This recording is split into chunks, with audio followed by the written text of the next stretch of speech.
Hey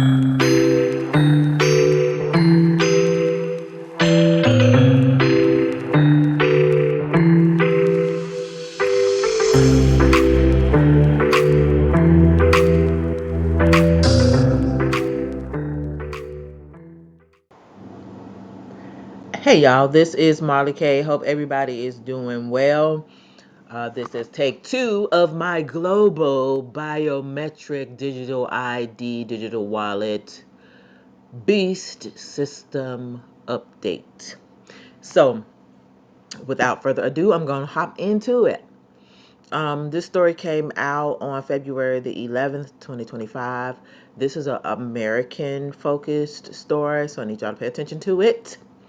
Face Tech free biometric IDV app launch for UR codes, which is something different from a QR code, kicks off adoption push. So they are attempting to get people to voluntarily download this free app so that you can connect your biometric information to whatever digital identification access needs you may have. So it says the Vice President of Global Standards on the difference and potential of transitional technology. So they're letting you know. They're making it available now. So when it's time for you to transition, it'll be available in the app stores. And so you can put it on your smartphone, or you can have it for use with a web browser. You don't need to download anything. You could just download the app onto your web browser of your computer or tablet or whatever you're using.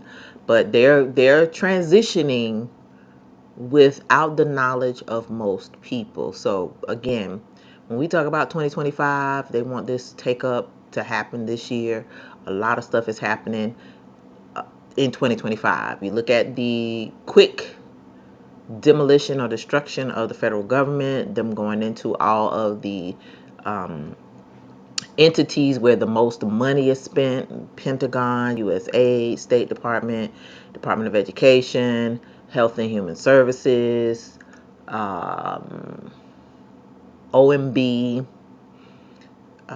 the Federal Treasury, those types of entities where they get access to knowledge and information about resources, where monies go, who gets what. It's not by accident. So, just understand what is happening. They are playing chess.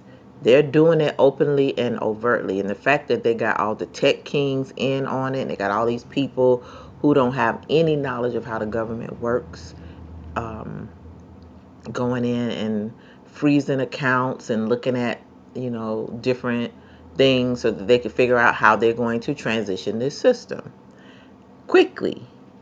All they're doing is overseeing the fall. They're making the final, putting the final pieces in place so that whenever the big catastrophe happens, whatever major thing happens, the system goes down, the money is gone, people can't access stuff, everybody running around the street crazy. When the system comes back up, everything is already going to be in place. So, if you got to get government support, you're going to be required to use these tools. And so this is why I'm talking about it, because again, this is not the mark yet. What is going to make it the mark is when it is tied to worship, when it's tied to the day of rest. And a lot of these states have already put in place legislation where either they're putting God back in the schools, or Jesus is something, or day of rest legislation. So you got to pay attention to what's going on across the nation and in your respective state, and see how those things are going to be monitored. How will they know if you worship on those days? What happens if you don't? It's a lot of stuff happening now. I'm telling y'all, gotta pay attention. I can't bring it all to you because I can't hardly keep up with it myself. But these types of stories I want y'all to know about, because again, they are going to be associated with the no buy no sale mechanisms that are being put in place, and they're gonna know everything. because everything is going to be digital. They have enough information already about us from information that we voluntarily posted online. We take pictures on our phones. We give them access to, download this stuff into cloud servers, and they can go through it at any time. So we are in grave danger, and prayerfully the Most High helps us navigate our way through all of it. And whatever they try to do, I pray none of it works. That's what I pray every day. Let no weapon formed against your chosen people, Father, prosper. Um, Not that I don't care about nobody else, but we tired. And I just want our people to have some covering and some relief. And I don't know how things are going to work out. We don't even have a way to communicate without using the beast's tools. So, I'm limited to what I can say. I would like to say a lot, but I just can't, because this not our stuff, and everything that we say is being listened to. They watch us and they listen to us. So, you know, I want them to know that we're not afraid, and I want them to know that, we are paying attention to everything that they do. But, we don't have any power to counter anything except for the Most High. And that's what I'm believing in. I'm believing in the Creator is going to come through and make their little raggedy weapons not work. Everything they try, I hope it fails. Selah. All right. First story. I have several stories. So FaceTech has big plans for UR codes. It's digitally signed biometric barcodes, and has released the free scan match apps to allow anyone to use the innovative identity verification protocol. UR codes, launched last year, biometrically bind a face to an account or document number, and are signed by an issuer for immutability, which means that you can't erase it, don't go no place. And FaceTech VP of Global Standards Andrew Hughes notes that the free app aligns with the motivation to utilize the QR barcode standard. Accessibility is key. Everyone can use the technology through the standard camera on their mobile device. So you gotta have a mobile device. Or at the most, the Scan Plus Match app, or the pending browser version. So you don't have to pre-install any software. So they're gonna make it where you'll have options. You won't have any excuses. Hughes tells Biometric Update in an interview. The app runs on standard smartphone hardware, so it's going to be on smartphones, which is why everybody, some going to be in your hand, probably going to be in your cell phone. They know everybody not going to get a chip, but everybody going to have a mobile device because it's going to be required. And mainly utilizes the rear camera rather than the front-facing selfie camera, because it is intended for use by an operator. The decoder will also be provided via an SDK and a server-side app, don't know what those things are, depending on the deployment. The QR code format allows anybody to scan it, get to a QR code string decoder, and have the decoder extract the string, validate the digital signature that is embedded into it, and extract the associated unique identifier, ID number, or driver's license number, and the first name, last name, whatever the issuers put in there. Hughes explains. So that could be your medical records. It could be um, anything about your criminal background. It's so much stuff that's going to be done with this stuff, y'all. It's just going to be crazy. But this is being introduced in America. The biometric match verifies the document bearer using a 72-byte face template, and the app represents the face match confidence level to the operator. The use of the biometric template rather than a low resolution image like a JPEG is better for accuracy. And Hughes says you get a higher false accept rate at a less than 1%. The app is tuned to the appropriate level for its primary expected use case, according to Hughes, which is in-person ID document presentations. So I guess they're going to use it for identification. So let's see. Okay, so this is what I want to share with you. FaceTech sees QR codes as a long-term transitional kind of technology, Hughes says, as the world moves from paper-based ID documents to digital IDs. So, again, they're telling you we're not going to have paper IDs much longer. It can be served from a digital wallet, which is already installed on your mobile device without your permission, and you cannot remove it because I done tried. But as they are not yet ubiquitous, it can also be printed onto a physical document, whether paper or plastic. That gives it a potential place for in-person identity verifications in remote areas with no internet. Hughes notes that FaceTech is in early discussion with MOSIP about how QR codes could fit within its open digital ID platform. Let's see, what else did I want y'all? Okay, here is what I want y'all to see. One more thing about this before I go to the big year plan. Matching against an image meets the accessibility requirement of the use case, but Hughes argues it does not meet the performance requirement. If you're doing border crossing or enrollment into sensitive databases, you really want to get into biometric template matching, he advises. So, to me, it's like, hint, hint. If you're going to be leaving out of the country or doing things with other countries, it's going to be interoperable with other countries' platforms. But in order to travel, movement is going to require this. Offline scanning is also supported, though without the liveness checks that are often not necessary for in-person scenarios.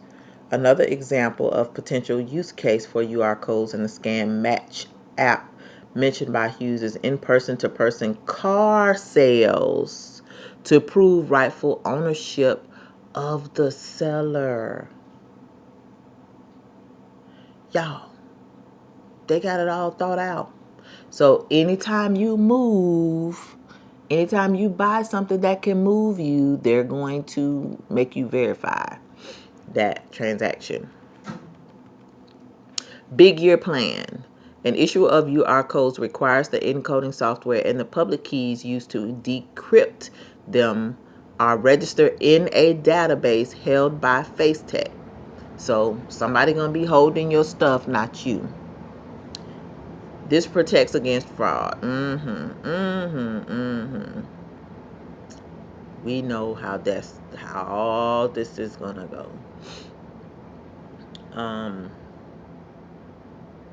Because we want QR codes to be pervasive and people to understand the value of proving they are biometrically bound to their legal identity, we are providing a free perpetual license for government entities issuing identity documents. So you're going to get a free perpetual forever license for governmental entities issuing identity documents. And then on the commercial side, lots of commercial partners are seeing opportunities.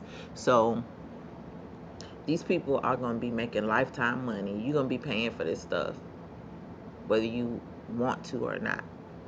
The company is currently in talks, listen, with over a dozen state governments and law enforcement agencies, which are currently working out how to integrate QR codes into their existing infrastructure. So, black folks, we already know they've been using this stuff on us for a long time, and it's only going to escalate. We're the liveness and verification vendor for a bunch of the MDLs that are out there, Hughes notes. So this goes hand in hand. The device SDKs will have the native QR code support in them. So if you already have our SDKs, I don't know what SDKs are, so you'll be able to scan and match to QR codes. It's the right time and place for this tech, Hughes says. And Face Tech expects UR codes to have growing impact on its business in 2025. Closed implementations definitely first half of 2025, Hughes predicts. We've had interest from our customers and partners for our IDV software suite because they want the future native UR code support, and they have seen the momentum building.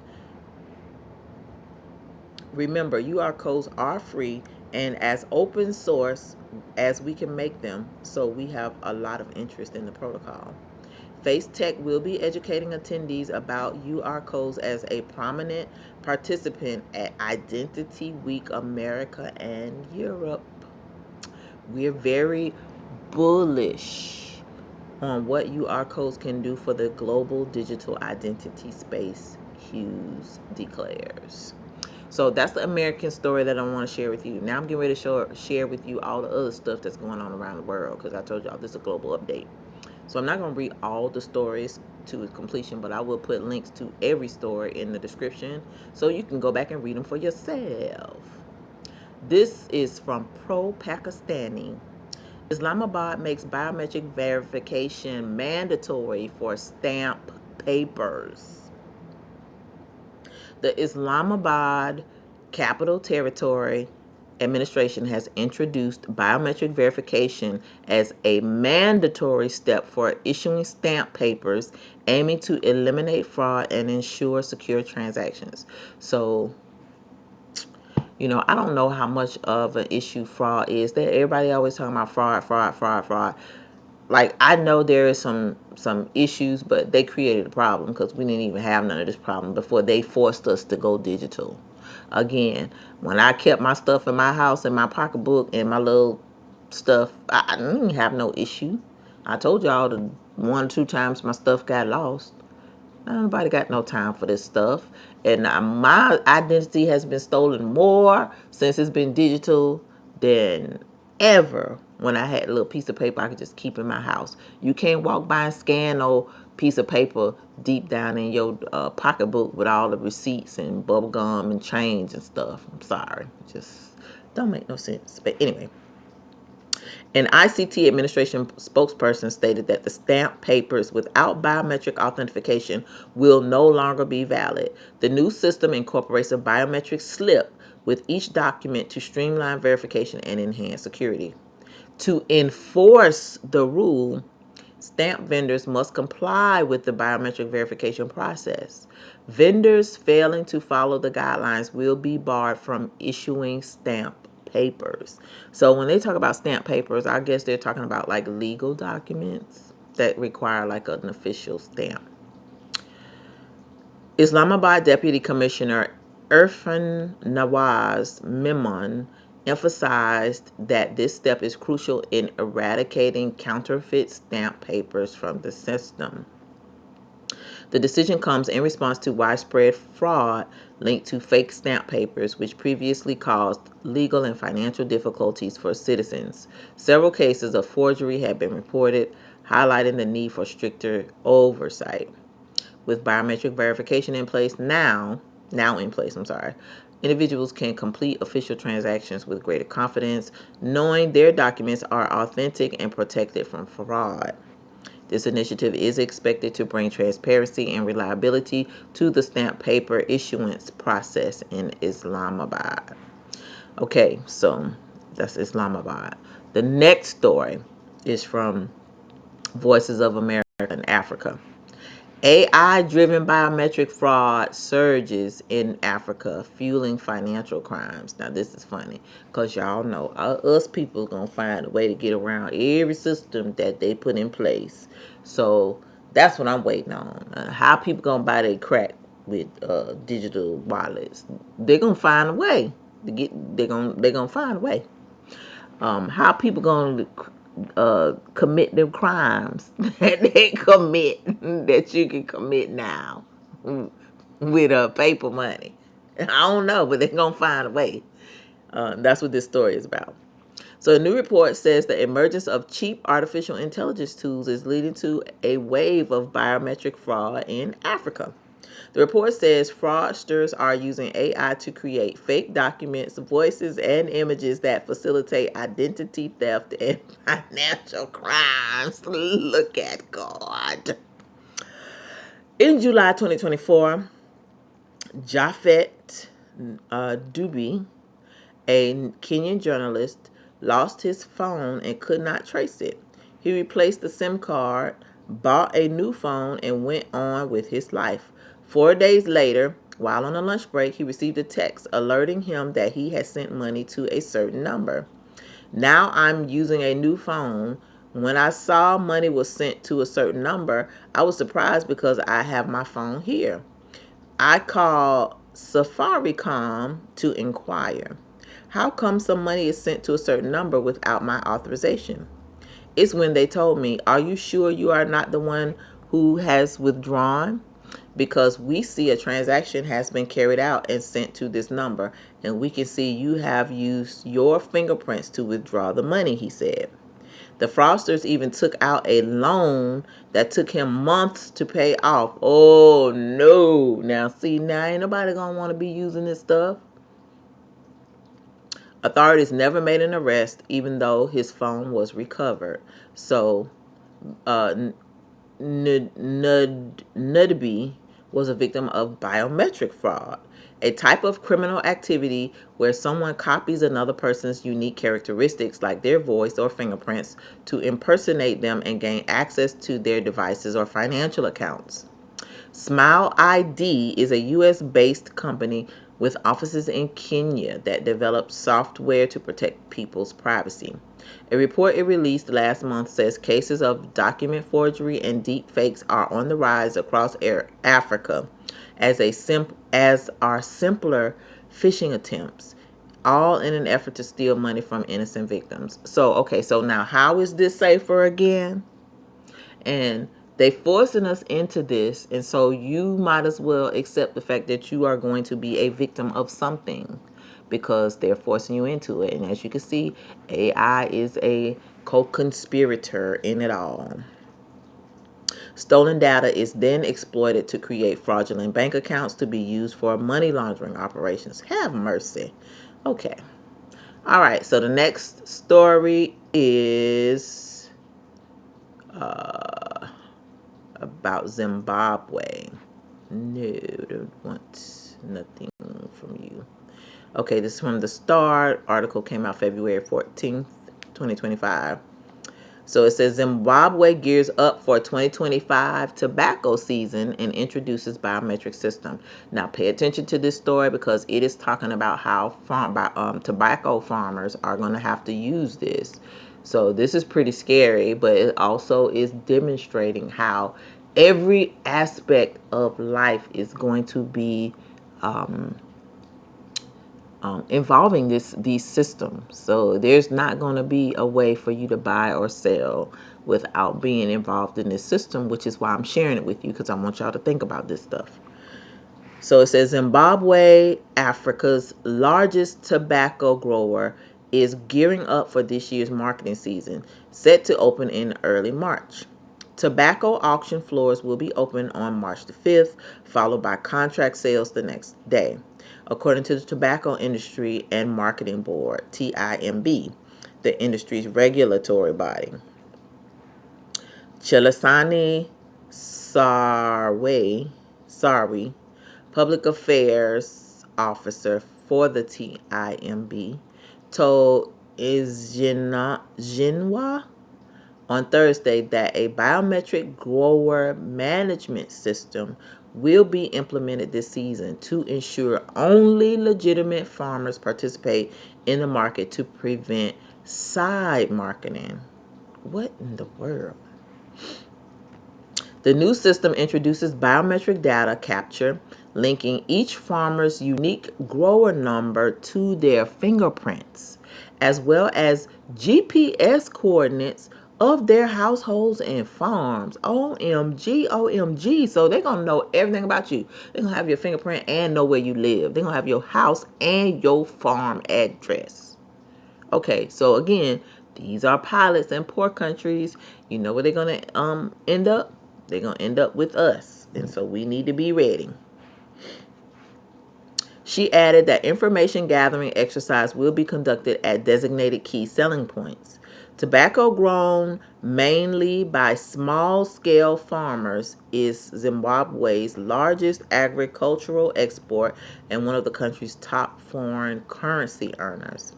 Farmers harvested over 240 million kilograms of the cash crop last year, generating more than 1.4 billion US dollars in export earnings. Tsarwi said a team is currently conducting a crop assessment to estimate the expected national yield for the 2024-2025 season. Zimbabwe exports tobacco to more than 60 countries, with the biggest buyers including China, United Arab Emirates, and South Africa. The country is now prioritizing value addition to the tobacco leaf locally to boost revenue and create jobs. Ooh, this is so scary. Scary, scary, scary.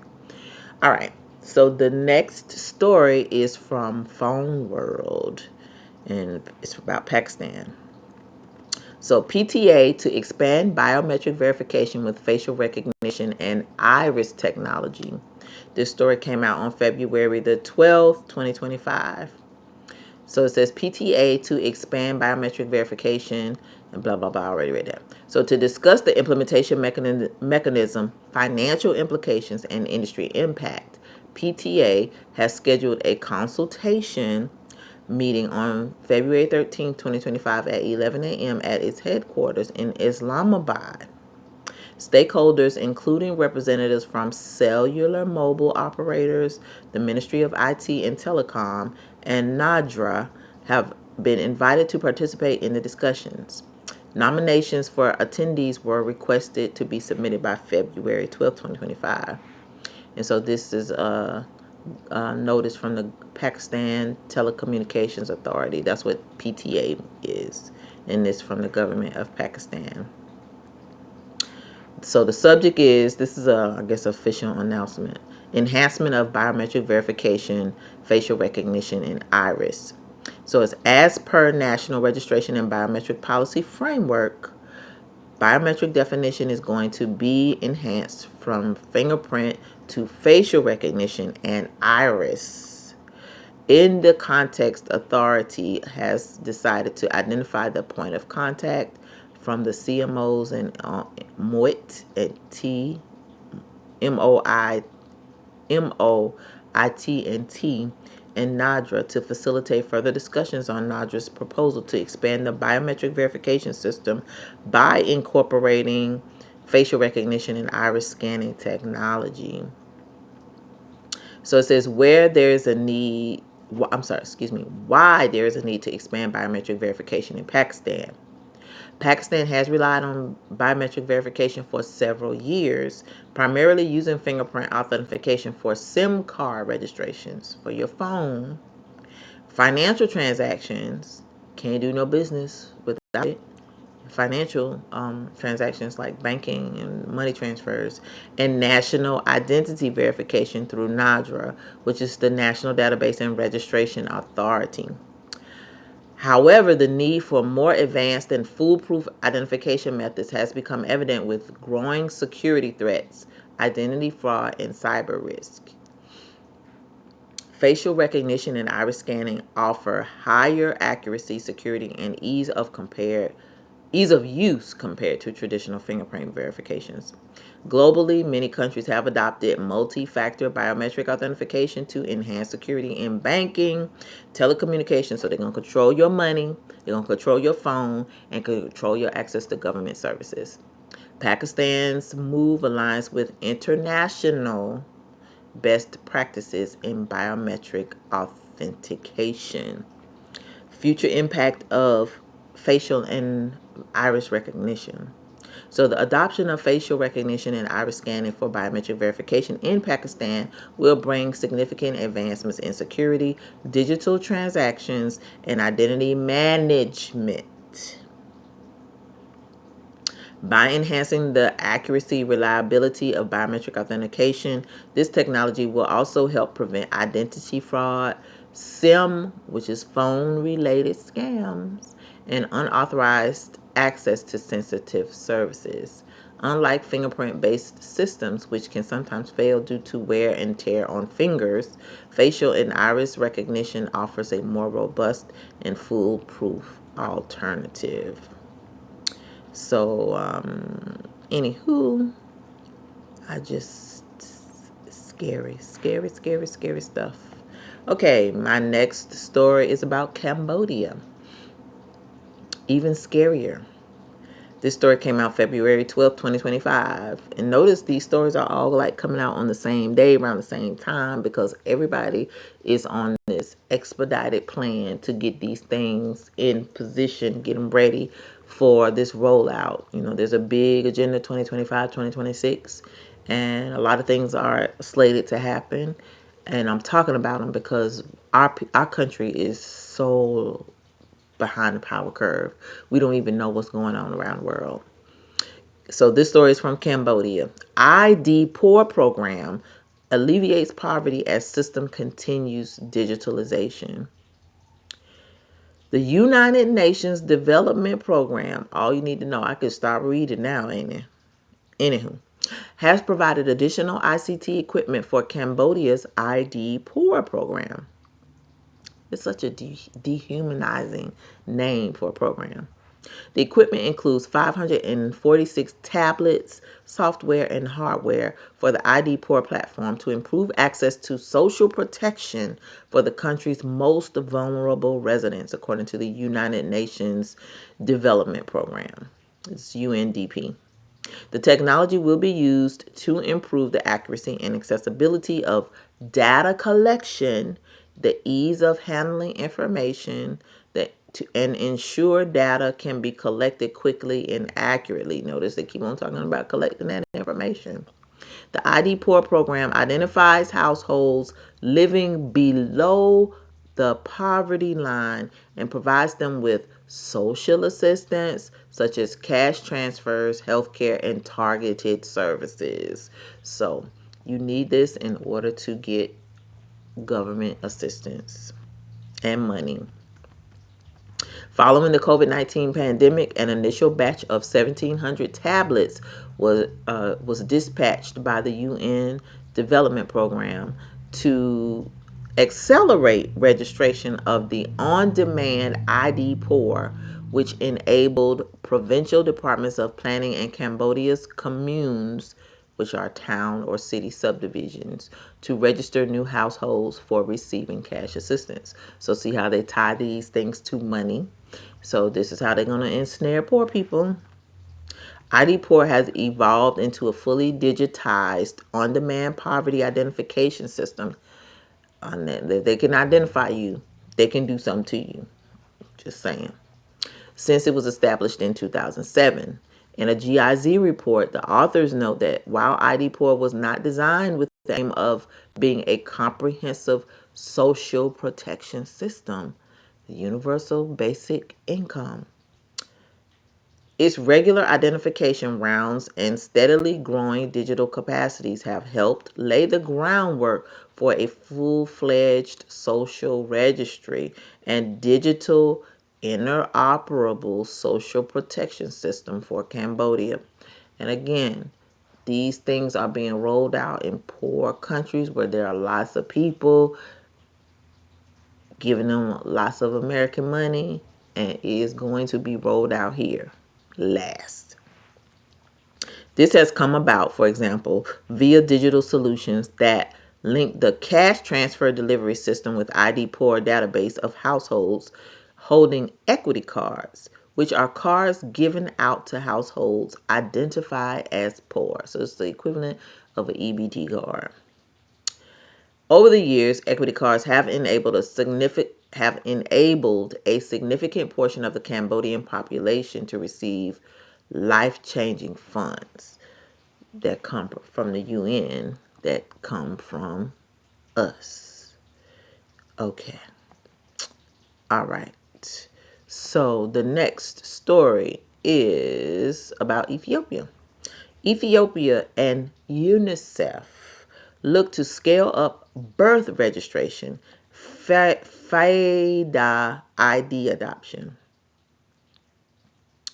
Officials of Ethiopia's national ID program, the Immigration and Citizenship Services, and the United Nations Children's Fund have shared thoughts on ways of improving birth and digital ID registration in the country. NIDP said in a recent brief that its executive director, Yodahe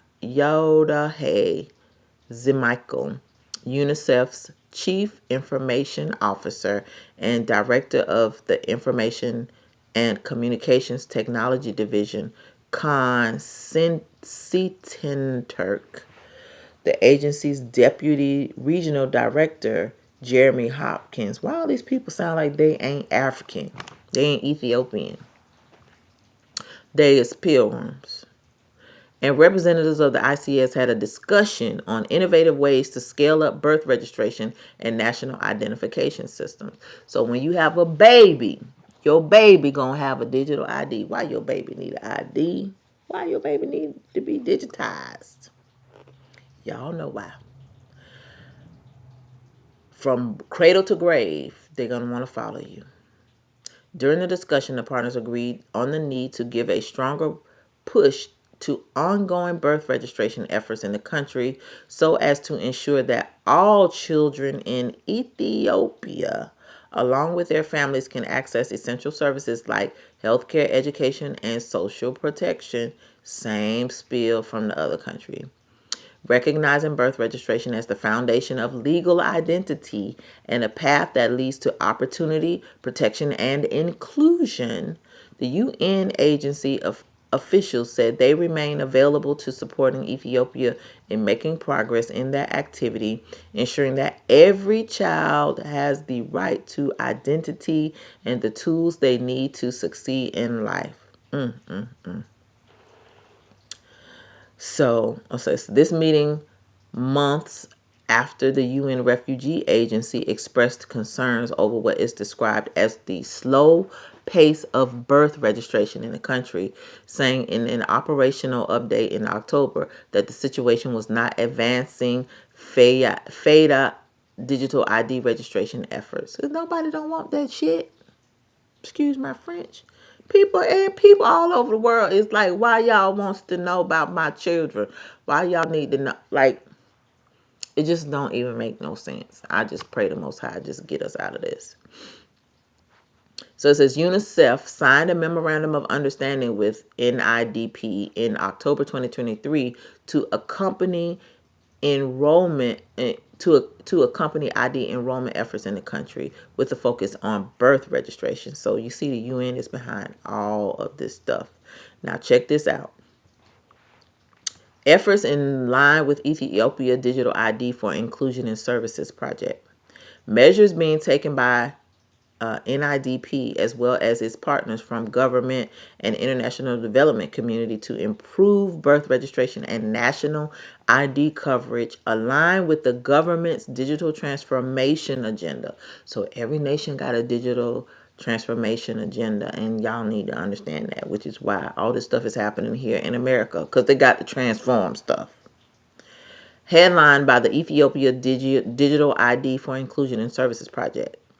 The project, check this out, which has funding from the World Bank, intends to register at least 90 million Ethiopians for digital ID by 2030, laying the foundation for a strong digital government ecosystem outlined in a 5-year strategy, which starts,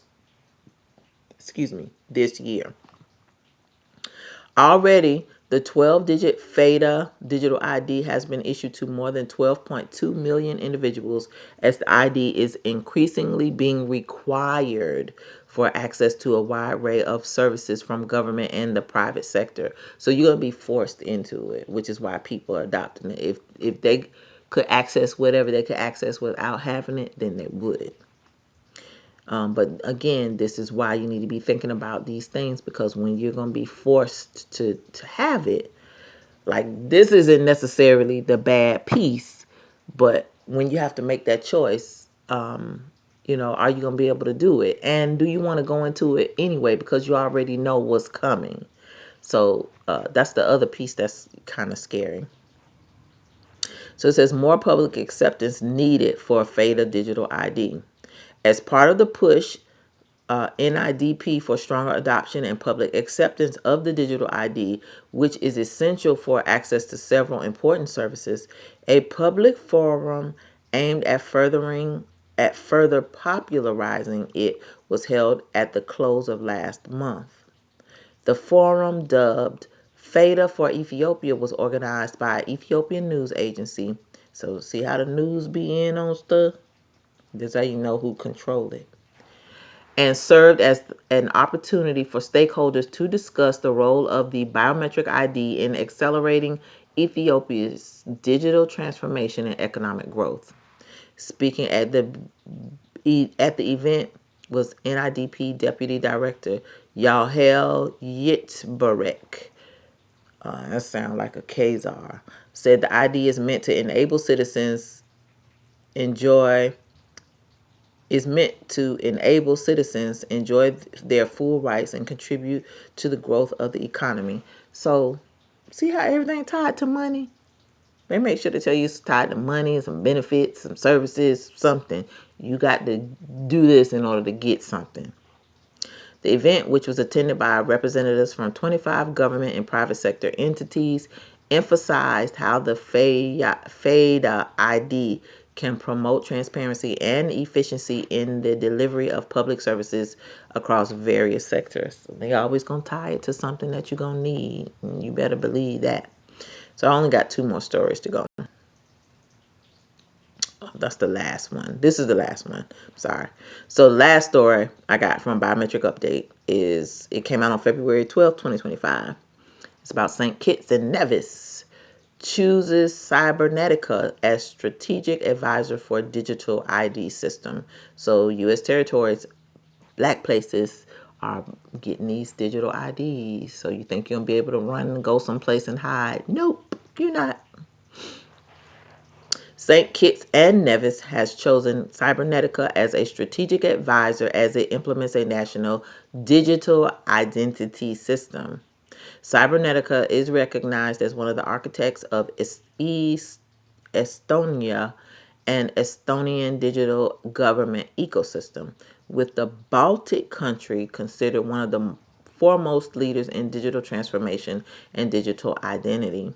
Cybernetica will provide strategic guidance and expert support in the development and implementation of a robust digital identity authentication system, according to the government of St. Kitts and Nevis.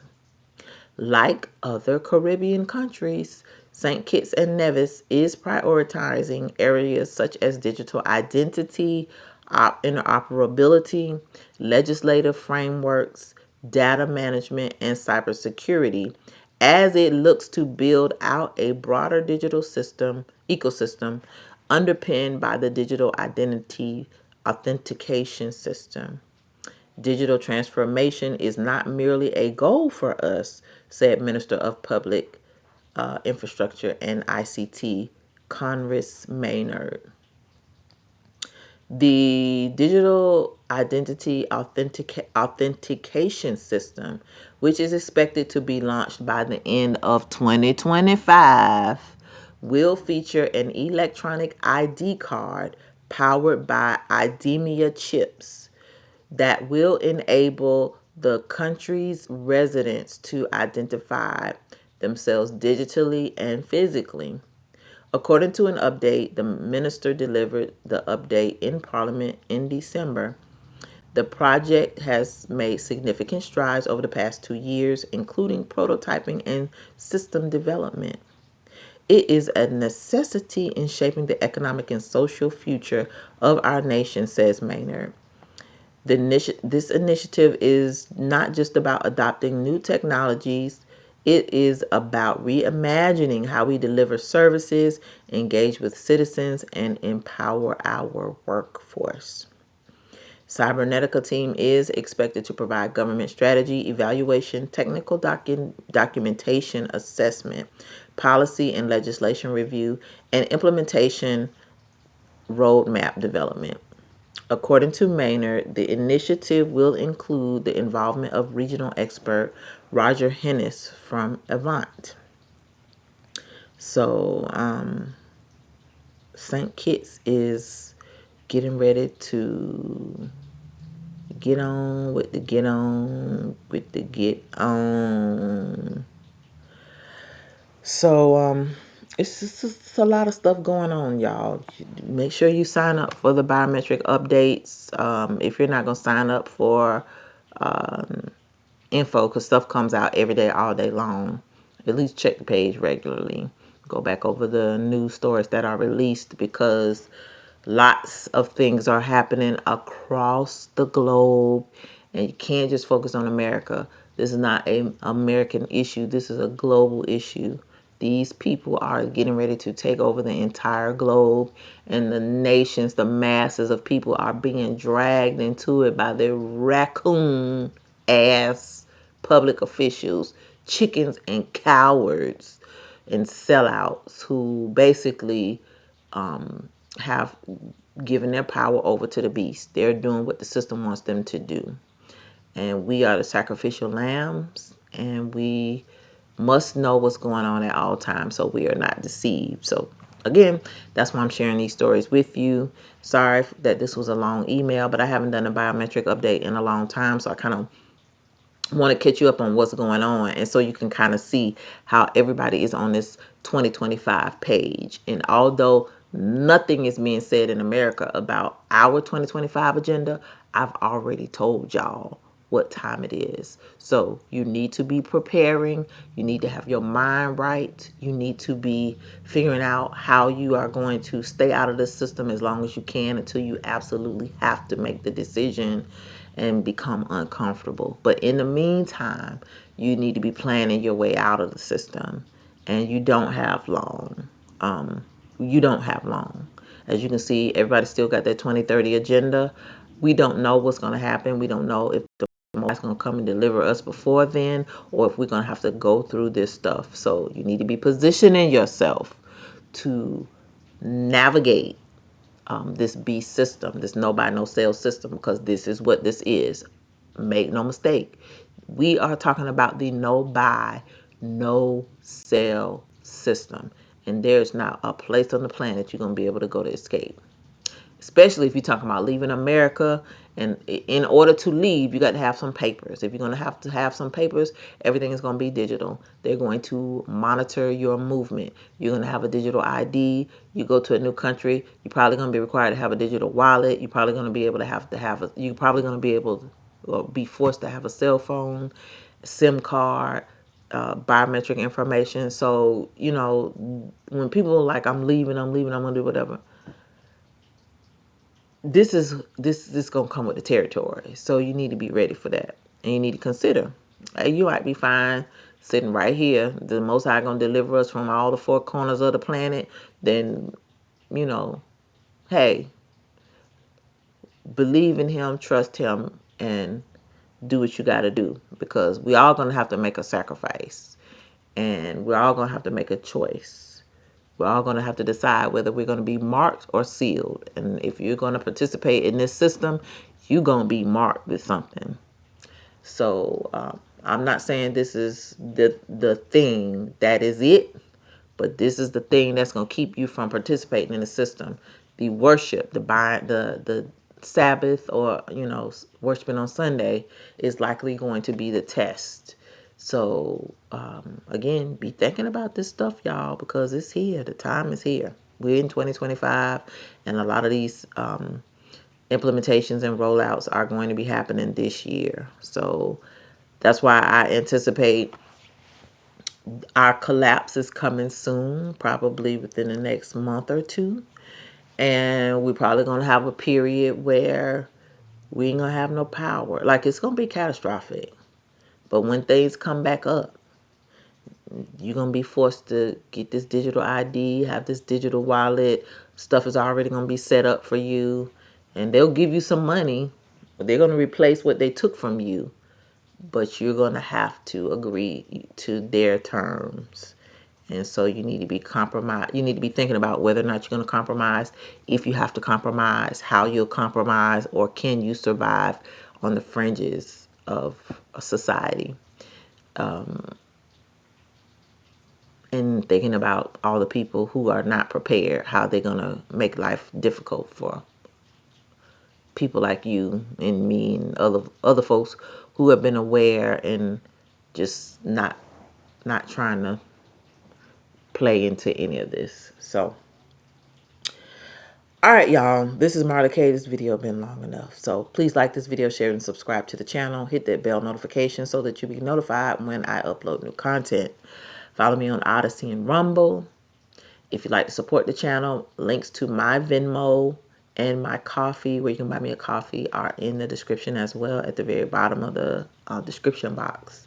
Stories to links to all these stories will also be in the description box so that you can go back and read them for yourself. You can share them with your people and try to have discussions about what's coming, because this stuff is happening all over the globe, and it is happening here in the United States. They just don't talk about it. Lastly, continue to prep, continue to pray, continue to seek the Most High, obey those laws, statutes, and commandments, to keep the Sabbath, repent for your sins daily, sins of commission and sins of omission, and continue to think about how you're going to make the hard choices and the sacrifices that's required. The Bible has already told us what is coming, so you can't say you don't know. What you need to do is prepare. It's 2025, and there are all sorts of agendas. You got Project 2025, and you got Agenda 2030. You got agenda this and agenda that. We've been talking about this stuff. I know I've been talking about it since 2016, 2017. And as long as I can continue to talk about it, I will. But I feel like our time is getting short. And the more we talk about it, the more we let them know that we see, they have to change up the game. So that's one reason that I'm talking about it. But I want y'all to really understand what's happening. This is serious, and we don't have that much time left. All right, this is Marla K. Love y'all, and I'm out.